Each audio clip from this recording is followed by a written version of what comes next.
What's up, y'all? It's your girl Empress, and please excuse anything that happens or is said in this video that just sounds off the charts because it's 8:17 in the morning, and I just got off work at like 4:30 this morning, so I'm a little tired, but my mind still be spinning. And speaking of spinning, I'm back with your dose of the day, and the reason I call it dose of the day because anything that gets that mind thinking and gets those gears going is medicine for the brain. It gets you thinking, and that keeps your brain active. So here's something to think about. Speaking of spinning, I talked about, I don't know if anybody caught that reel when I discussed the Leonardo da Vinci's Flower of Life. Terrence Howard touches on it beautifully also, but what I like to do is take it a little more in depth and get you to thinking about it, not so much on just a mathematical or scientific side of it, but also on a spiritual side of it. So I come to you with the scripture from Revelations 1:14. It's also in 2:18, and it's also in 19:12 in Revelations. Very famous. And it says, Christ's eyes like blazing fire. His eyes were like a flame of fire, and on his head were many crowns, and he had a name written that no man knew but he himself. And he was clothed with a vesture dipped in blood, and his name is called the Word of God. So we're going to leave it at that.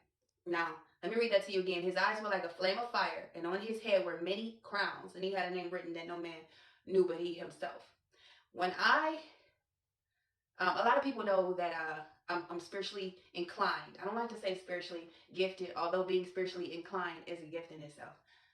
Uh, One of the visions that I received in my earlier times of my paranormal contact, some would say, or spiritual initiation, others will call it. One of the very first visions that I had was of a black widow spider, and this black widow spider was trying to bite me. And if you've ever been in the tarot community, you'll hear a lot of people say terms like web weavers, and um, or in life you hear people spun a web of lies, or web. I mean, even the thing you're using right now, it's called the web. The internet is literally called the web. So Leonardo da Vinci's Flower of Life, he say he said that to him, life was symmetrical and things. I don't, let me dummy down, and not calling anybody a dummy, but let me dummy down what the flower of life actually is. It's not a pretty flower like Da Vinci will call it. It's actually a web. If you've ever taken a look at the flower of life is the replica of a spider web. This is the ancient picture of the flower of life right here. See how every line is intertwined and touching, but it still forms a circle. This is a spider web. Do you see what I mean? We know that there's nothing new under the sun, and that life is an imitation of life. Nothing can be recreated. Everything is pretty much imitated. Even though we have differences, everything is a recreation, a carbon copy of something else. So this flower of life that Da Vinci or whoever or the ancients came up with didn't come up with it. It's always been here since the dawn of spiders. If anybody invented the flower of life, all credit has to go to spiders. With that being said, one of my very first visions of spiritual warfare, I was visited in my dream by a black widow spider. And this spider was trying to bite me, and I was trying to kill this spider. In the spiritual community, in the tarot community, you will hear people talk about web weavers, these witches, cults, groups. These aren't always physical people, though they do have the power to control or manipulate the masses to come against a person. These are spiritual beings, beings without a physical body, with the power to manipulate a person's life, to weave, to spin a web in a person's life and control things that are happening in a person's life. That's what a web weaver does.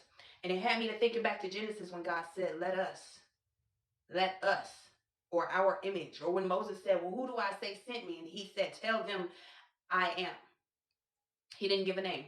I'm not calling God a spider. That's not what I'm saying. I'm basically exposing the flower of life for what it is.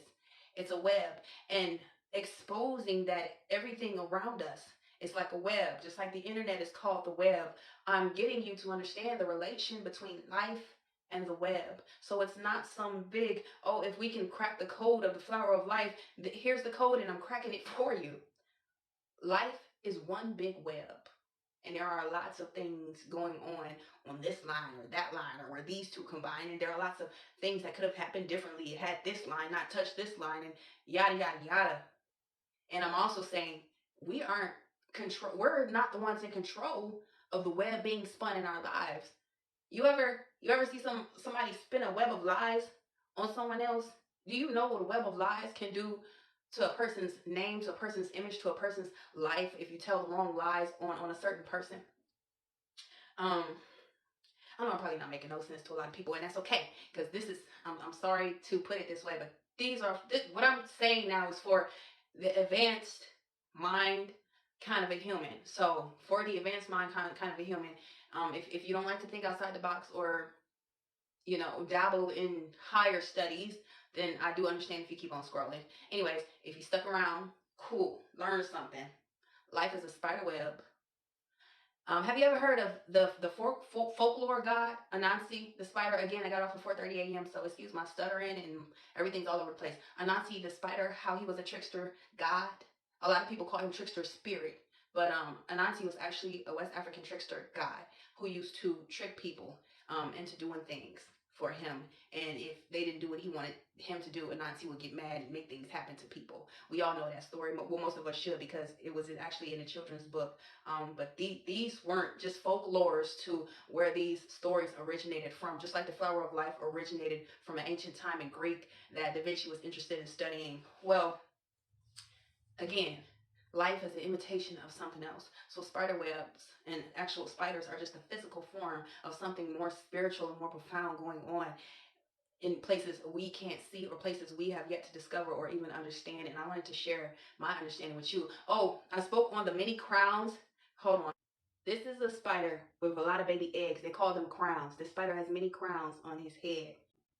I know y'all are like, I'm so sick of hearing her or them talking about witches and cults and warlocks.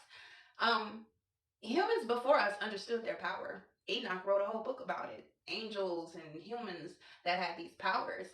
These are pages that the government has literally restricted the whole world from seeing. We're at that age now. By age, I mean time, where a lot of us are waking up to those powers. I mean, literally, whole communities and governments were overturned, overrun, and destroyed. The Mayans, the Egyptians, for their powers, the Atlanteans. These were all kingdoms who understood their magic, so to speak. So when we say that we are up against witches and warlocks, trust and believe that we know what we're talking about. And the fact that we're up against these spiritual beings, because most of these beings are in the great beyond, still trying to control everything, spin webs here. Believe it or not, everybody always saying, shout out to my ancestors, or if something happened, I'm gonna call my ancestors. Baby, half your ancestors was evil. And you might fuck up. Y'all do your research first. Do your research first. Do you know who you calling on? Some of your ancestors actually love the fact that you are ignorant to how evil and how tricky that they can be. Some of your ancestors are responsible for slavery. Some of your ancestors are responsible for corruption in the government. Some of your ancestors like seeing you hanged, like seeing you suffer. Some of your ancestors hope that you stay a slave and asleep for the rest of your life. So y'all seriously need to do y'all research before y'all say, yeah, shout out to the ancestors. Praise the ancestors. Do your research. All ancestors ain't light and love, and all of them are not on your side. So when I say that people like me, spiritually enlightened, are up against witches and warlocks, I'm talking about our ancestors that are against us being spiritually enlightened. That's the wealth transfer. People before us who fucked it up. So now this generation and these people coming up now is trying to get it right. So do your research before you feel like you're so down with the get down with the spiritual world, the spiritual aspect, and you don't even know who you're worshiping and what you even talking about. Because I'll tell you this real quick, right fast in a hurry. If I got to go against my own ancestors for justice and peace to be served in this world, that's just what I'll do. All praises to the Most High God. and praise Jesus because he understood the assignment. Y'all be tripping. Anyways, these web weavers, these gods and goddesses and ancestors of ancient times, these highly vast and knowledgeable and wise spiritual beings weave these spiritual webs that keeps all of this chaos and corruption going. They keep people in competition with each other. They keep people making the wrong decisions, getting locked up or killed or unaliving people, since I ain't supposed to say that word. They keep these people, these so-called tests, trials, and tribulations. The human race is interfered with beyond your comprehension. A lot of the things y'all think y'all do on your own, or you thought you just woke up and you hated me for no reason. You thought you woke up and you made a snide. Welcome to the web. But how do you take back control? How do you take your power back? How do you stop competing where there is no competition? How do you stop making wrong choices? Taking other people's lives, taking your own life, letting spiritual beings and beyond control you?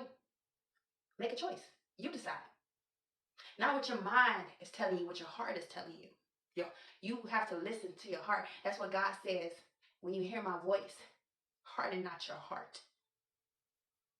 God says that I will take that heart of stone and give you a heart of flesh. A lot of y'all are walking around here with hearts of stone, and a heart of stone is so easily subjected to a web weaver, to a witch or a warlock, a diabolical ancestor who just want everything to stay as it is because it's entertaining for them. Imagine watching life like a movie, right? If I was in the great beyond and I had great powers, and I knew I had great powers, and I know who I am, so I know that my place is secure, but it gets boring after a while, what I'm going to do? What I'm going to do? It'll look a lot like, what is that show called? Y'all know what I'm talking about. It's that Chinese show, Squid Games. The world to our ancestors is Squid Games.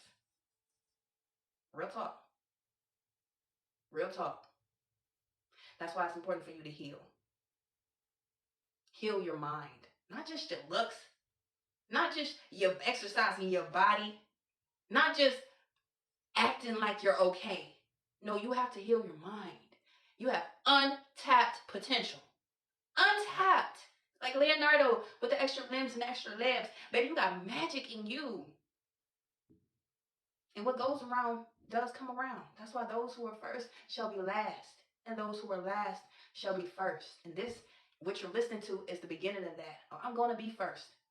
I've learned my lessons. I've been through my tests and my trials. And I go through tests and trials every day with those so-called ancestors waiting on me to mess up so they can say, see, God, she don't love you like I love you. She can't do it like I can do it. She not smart enough. She not wise enough. I'm clairaudient. I'm clairvoyant. I'm clear everything. I know what goes on in the spiritual world. I'm very observant. If you have questions about the spiritual world, you can ask me. Most intellects does not believe in God, but the feeling's just the same. The spiritual world don't care if you believe in them or not, for you to fuck around and find out.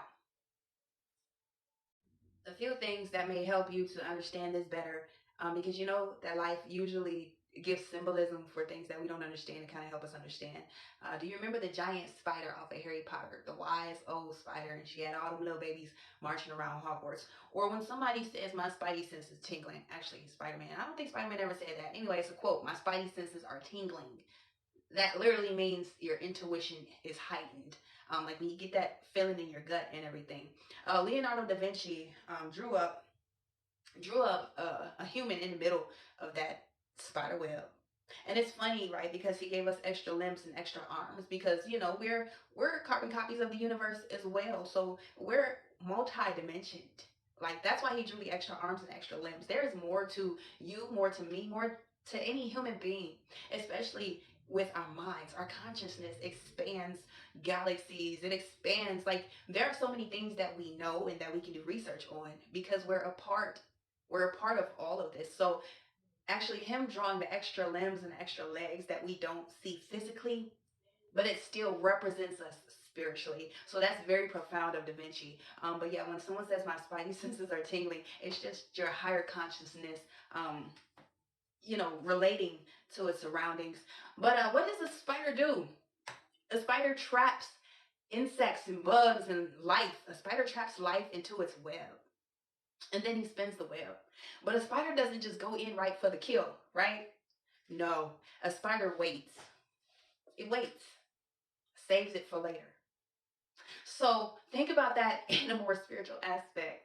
Doesn't God always say, pray against the traps and schemes of the enemy?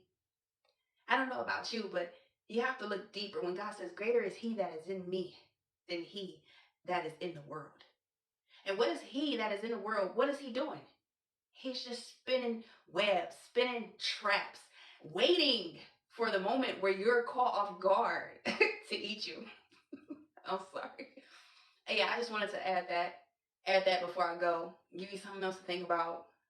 Don't get caught in the webs out here, y'all. We are literally a part of the cosmic web, aka the flower of life. I don't know, tomato, tomato.